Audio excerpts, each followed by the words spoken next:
আসসালামু আলাইকুম। ওয়ালাইকুম আসসালাম। কি অবস্থা, কেমন আছো? হ্যাঁ, আল্লাহ রাখছে ভালো, আলহামদুলিল্লাহ। আপনার দোয়াই। তো মালয়েশিয়া আইছো কত বছর হইছে? মালয়েশিয়া আসছি আমি প্রায় 3 বছর শেষ। কলিং আসছিলা? কলিং আসছিলাম।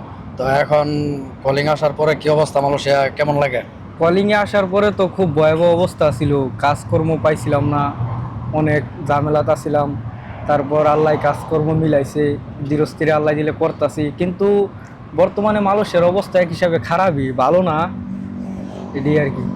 তো বাড়ির থেকে যে টাকা পয়সা খরচ করে মালয়েশিয়া আসা আসা হয়েছে, টাকা পয়সা কি দিতে পারছিলা?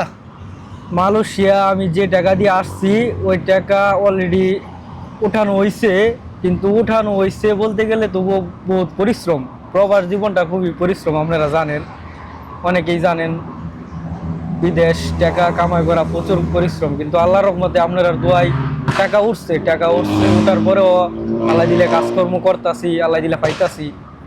এটা তো যারা পাইতেছে, যারা বিশ্বস্ত লোক পাওয়া যায়, ভালো লোক পাওয়া, বেতন টেতন দিয়া দেয়, হ্যাঁ, এরকম হইলে সমস্যা হয় না। না, যদি আপনার কাজকর্মে কাজে কাজে যাওয়ার পথে যদি ভালো একটি মানুষের সাথে কাজকর্ম করে, তইলে আস্থা পাওয়া যায় যে বেতনটা আমি পাবো বা কোনো সমস্যা হইতো না। আর যদি আপনার যদি মানে খারাপ খারাপ যদি লোকের সাথে আপনি কাজ করেন, তাইলে ওটা আপনার নিজের সমস্যা হইতে পারে যে বেতন কি পাবো কি পাবো না। খুবই কষ্ট করি মালয়েশিয়া।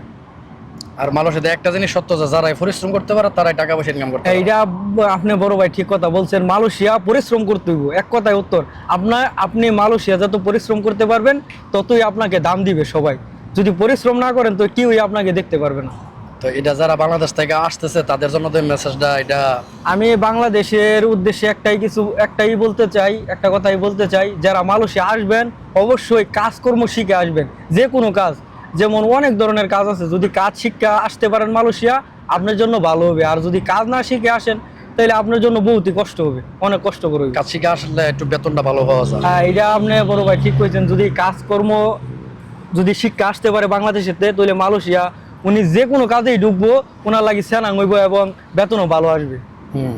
আর কাজও পাওয়া যায়, কাজের টান থাকে সব সময়। কাজও পাওয়া যাইব। কাজের জন্য ও কাজ বিচারতে হইব না, ওকে কাজে বিচারবে যদি কাজ শিখে আসতে পারে।